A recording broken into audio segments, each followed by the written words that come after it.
400 гадоў таму ў невялічкім мястэчку мінскага ваяводства вырас храм, які людзі ўзвялі у гонар іконы Маці Божай млекапітательніцы, апякункі мясцовасці. Спачатку тут быў крыжагорскі касцёл, потым праваслаўная царква. А ў 30-е гады мінулага стагоддзя, як і ўсе культавыя установы, Дом Божий ў Раубичах был зачинен. После Второй мировой войны храм был разрушен практически на 80%, и долгое время стояли руины. Когда в 1972 году началось строительство спорткомплекса Раубичи, руины хотели снести. Директор Государственного художественного музея БССР Елена Васильевна Аладова написала письмо Петру Мироновичу Машерову с предложением реставрации, и было принято решение сделать здесь музей белорусского народного искусства. Вось здымкі, рарытэты з гісторыяй, як нанова адраджаўся унікальны будынак у Раубичах. Рэстаўрацыйныя работы завяршыліся, і ўзімку 1979-го музей адчыніў свае дзверы для наведвальнікаў.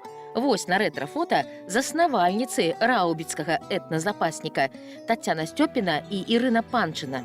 Таленавітыя, моцныя жанчыны, якія ўклалі душу ў гэты музей. Яны адваявалі рэшткі былога касцёла.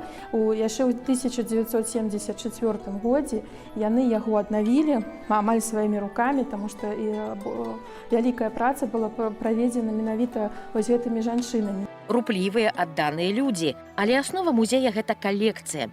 Фонды нацыянальнага мастацкага, філіялам якога і з'яўляецца музей у Раубичах, валодае амаль 3000 экспанатаў. Яны ўвасабляюць беларускія этнатрадыцыі і рамёствы, узоры народнага ткацтва, разьбы па дрэве, лоза і саломапляцення, ганчарства і ўсіх відаў роспісу, узборы прадметы касцюма ўсіх рэгіёнаў Беларусі і славутая выцінанка, гонар калекцыі, царкоўныя артефакты, царскія вароты, надалтарнікі, розныя іканастасы.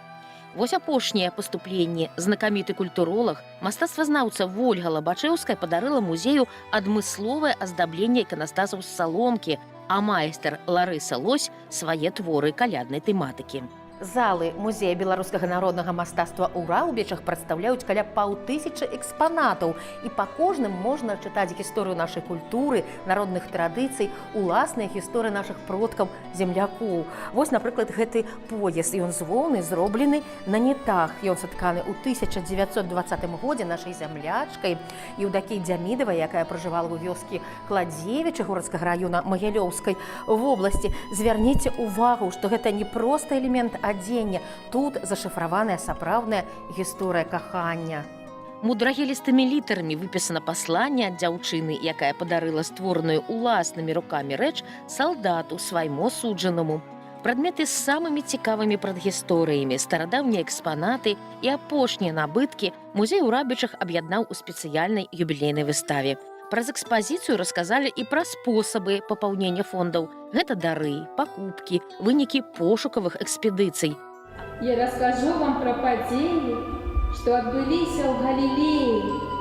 А яшчэ ў музеі народнага мастацтва знаёмяць са старадаўняй беларускай батлейкай.